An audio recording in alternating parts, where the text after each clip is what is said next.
নমস্কার, সকল চাকরি প্রার্থীদেরকে প্রত্যেকে জানাচ্ছি স্বাগতম। এই চাকরি করতে পারবেন আবেদন 17/3/26 থেকে 6/4/26 পর্যন্ত, মানে এপ্রিল মাস পর্যন্ত আবেদন করতে পারবেন। 6 তারিখ পর্যন্ত টাইমও দেওয়া হয়েছে 11টা 59 পর্যন্ত। প্রথমেরটাই আমি আলোচনা করব একটা সুন্দর চাকরি নিয়ে, যেখানে বেতন দেওয়া হবে 35,000 টাকা মাসে।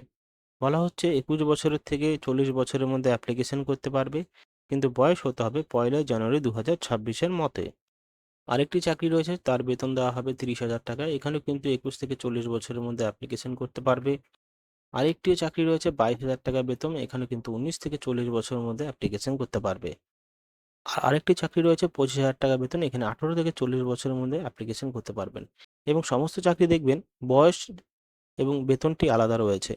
কিছু কিছু চাকরি 19 থেকে 40 বছর, 21 থেকে 40 বছর, এবং এই চাকরিটি 18 থেকে 40 বছরের মধ্যে অ্যাপ্লিকেশন করা যাবে। আরেকটি রয়েছে 22,000 টাকা বেতন, এখানে 18 থেকে 40 বছরের মধ্যে অ্যাপ্লিকেশন করা যাবে। 42,000 টাকা বেতন, এখানে 18 থেকে 40 বছরের মধ্যে অ্যাপ্লিকেশন করতে পারবে।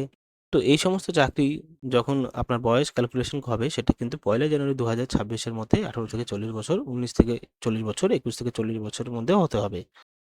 দেখো, যে চাকরিটির বেতন দেওয়া হয়েছিল হলো 22,000 টাকা, 19 থেকে 40 বছরের মধ্যে অ্যাপ্লিকেশন করতে পারবে। এই পোস্টের জন্য শুধুমাত্র উচ্চ মাধ্যমিক পাস করলে আবেদন করতে পারবেন কেমিস্ট্রি নিয়ে, সাথে বেসিক নলেজ থাকতে হবে কম্পিউটারে। একটি মাত্র পোস্ট রয়েছে। যেখানে আরেকটি চাকরি রয়েছে 25,000 টাকা বেতন, এই পোস্টের জন্য আবেদন করার ক্ষেত্রে ডিপ্লোমা থাকতে হবে ডেন্টাল টেকনোলজিতে, একটি মাত্র পোস্ট, এবং সেটাও আবার আনরিজার্ভড জন্য। আরেকটি পোস্ট রয়েছে যেখানে 25,000 টাকা বেতন দেওয়া হবে, এখানে bachelor degree audiologist, speech language pathology, BSc, speech hearing, এই সমস্ত বিষয় যদি জ্ঞান থাকে, তাহলে কিন্তু এই পোস্টের জন্য আবেদন করতে পারবে। যতগুলো চাকরির কথা বললাম, সমস্ত চাকরির জন্য পরীক্ষা দিতে হবে, কোনো ইন্টারভিউ হবে না, ডাইরেক্টলি পরীক্ষা হবে। পরীক্ষা কিভাবে হবে? উচ্চ মাধ্যমিকের স্ট্যান্ডার্ডের পরীক্ষা হবে, বিডিএস এর 30 নম্বর থাকবে, এবং হায়ার কোয়ালিফিকেশনে 10 নম্বর থাকবে, অভিজ্ঞতা 5 নম্বর। লিখিত পরীক্ষা হবে 30 নম্বর, এবং ইন্টারভিউতে হবে 15 নম্বর। টোটাল 100 নম্বরে কিন্তু পরীক্ষা হবে প্রতিটা চাকরির ক্ষেত্রে।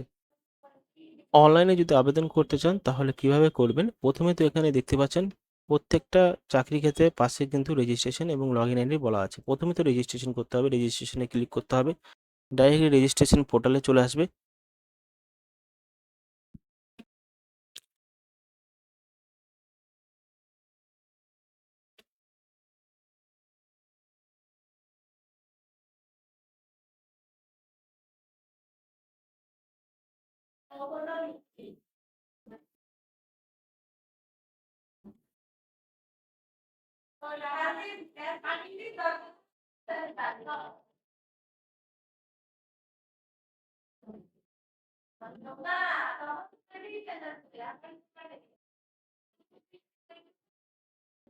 তো দেখতে পাচ্ছেন এখানে আমি সবকিছু লিখে নিয়েছি। এখানে আমার নাম লিখেছি, এবং আমার অটোমেটিকলি যে পিন কোডটা ডেটা সিলেক্ট হয়ে গেছে, আমি এখানে আমার পিন কোডটা দিয়ে দিই। পিন কোডটা আমরা দেওয়ার পরে এখানে আমরা সেভ করে নেব। সেভ করার পরে এবার কি করতে হবে? এবার যে বিষয়টা হলো, এবার রেজিস্ট্রেশন করার পরে এবার তোমাদের লগ ইন করতে হবে। অ্যাপ্লিকেশনে লগ ইনে ক্লিক করবে, এবং এখান থেকে তোমাদের যে আইডিটা পাবে, অনলাইন আইডি, সেটা এখানে দিয়ে এবং বার্থ ডেটটা দিয়ে সেভ করে দিয়ে আস্তে আস্তে তোমরা ফর্মটা ফিল আপ করতে পারো। আর এর জন্য যদি বড় ভিডিও চাই, অবশ্যই আমাদের টেলিগ্রাম চ্যানেলে জয়েন হয়ে যাও। সেখানে বিস্তারিতভাবে জানাও, এবং কমেন্ট বক্সে আমাদের জানাতে পারো সমস্ত বিষয়গুলো, যে আবেদন পদ্ধতি দেখতে কি চাও কি চাও না, সে নিয়ে আমি কিন্তু পুরো ভিডিও বানিয়ে দেবো। তো এখানে দেখতে পাচ্ছেন এই ওয়েবসাইটটা ব্যবহার করতে পারবেন, বা এই ওয়েবসাইটটা ব্যবহার করতে হবে অনলাইনে অ্যাপ্লিকেশন করার জন্য।